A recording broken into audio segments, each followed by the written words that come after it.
तर कार्यकर्ते आहेत ते मुश्रीफांचे आक्रमक झाल्याचं पाहायला मिळतं. सूडबुद्धीनं राजकीय आकसातून ही कारवाई केली जात असल्याचा आरोप आहे तो कार्यकर्त्यांचा आहे. आणि या ठिकाणी पाहायला गेलं तर मोठ्या पद्धतीनं कार्यकर्ते आहेत ते जमा झाल्याचं या ठिकाणी दिसून येते.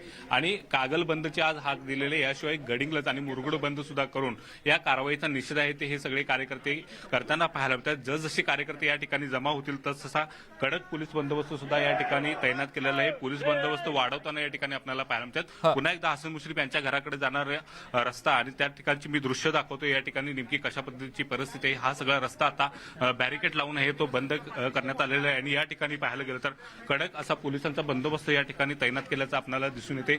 एकूणच पाहायला गेलं तर सकाळी आहे ते अत्यंत गोपनीय पद्धतीनं अधिकाऱ्यांचं पथक या ठिकाणी दाखल झालं आणि ही सगळी नागरी वस्ती आहे. या इथल्या लोकांना कुणालाही या ठिकाणी बाहेर येऊ दिलं जात नाही. बंदूकधारी पोलीस आहेत ते हसन मुश्रीफ यांच्या घराच्या ठिकाणी तैनात आहेत. एकूणच प्री प्लॅन असा छापा आहे तो ईडीच्या विभागाकडून या ठिकाणी टाकण्यात आलेलं आहे. मात्र या छाप्यानंतर अधिकाऱ्यांच्या हाती काय लागतं हे सुद्धा आता पाहणं महत्वाचं असणार आहे. एकूणच पाहायला गेलं तर या ठिकाणी कडक असा बंदोबस्त आहे तर दुसऱ्या बाजूला मोठ्या प्रमाणात मुश्रीफांचे समर्थक सुद्धा या ठिकाणी जमा झालेत आणि त्यामुळे कागलमध्ये तणावाची परिस्थिती आणि छापेमारी सुरू आहे. जे विरोधी पक्षात आहेत, जे लढतायत, जे एका विचारधारेविरुद्ध आहेत,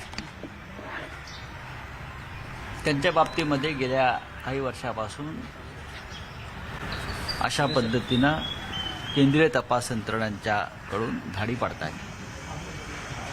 आपण पाहिलं असेल अनेकांना अटकाही झाल्या देशभरामध्ये. त्यात मीही होतो. अनिल देशमुख, नवाब मलिक, हसन मुश्रीफ यांना तुरुंगात टाकण्याची भाषा काही लोकांनी केली होती भाजपच्या. खरं म्हणजे अशा प्रकारची भाषा भावना गवळी, यशवंत जाधव, इतर काही अनेक प्रमुख लोक जे आज सरकारमध्ये सामील झाल्यानंतर त्यांच्या बाबतीतही झाली होती, त्यांना दिलासा मिळतो. आणि जे विरोधी पक्षात आहेत अशा प्रमुख लोकांवरती अशा प्रकारे दबावाचं राजकारण केलं जातं. मी राजकारणच म्हणतो हे.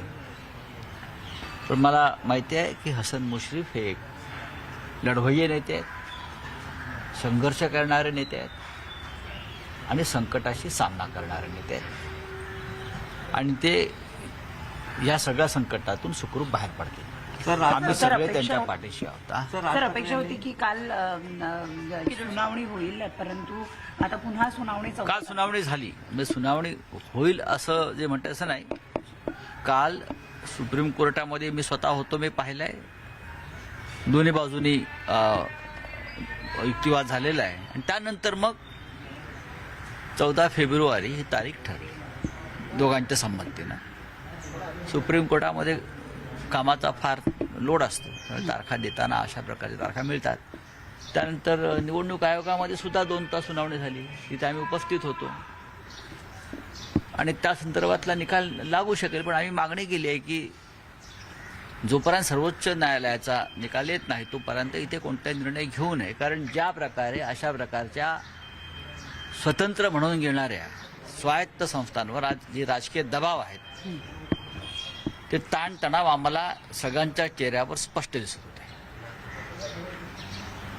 पक्षपात किंवा निष्पक्षपात काय असतो हे आम्हाला त्या घटनेच्या खुर्चीवर बसणाऱ्या प्रमुख लोकांच्या चेहऱ्यावर आम्हाला स्पष्ट दिसतो. अनेकदा देशाचं वातावरण हे निर्मळ किंवा स्वच्छ राहिलेलं नाही राजकीय दृष्ट्या. राज ठाकरे यांनी काल देवेंद्र फडणवीसांची भेट घेतलेली कोणी? आहे. राज ठाकरे यांनी मग त्यात प्रश्न विचारण्यासारखं काय? एकीकडे राज ठाकरेंकडून मनसेकडून बोललं जातं काही तास आधी अदानी यांची पण भेट झालेली. बघा, त्याच्यावरती काय फार चर्चा करण्याची गरज नाही. तो हा काय प्रश्न नाही. 14 तारीख को सुनाई होगी. 3 तुकड़े का उल्लेख किया केलेला आहे आज सामना चल. 14 तारीख को जो सुनवाई है, कल सुप्रीम कोर्ट में चीफ जस्टिस और उनके घटनापीठ के सामने जो सुनवाई हुई, उसके बाद 14 तारीख पर सुप्रीम कोर्ट ने कहा है कि अब 14 तारीख से ये जो पूरा प्रकरण है वो सुना जाएगा. अब उसमें रुकावट नहीं आएगी और बाद में निर्णय हो जाएगा.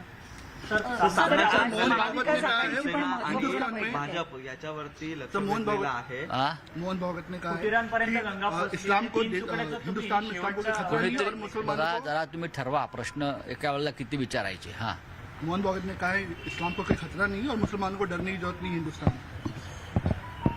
अच्छी बात है। मैं भागवत जी के इस बयान का स्वागत करता हूँ। हम भी ये कहते हैं ये देश में 20 करोड़ से भी ज़्यादा आबादी मुसलमानों की है और भी धर्मों के लोग रहते हैं।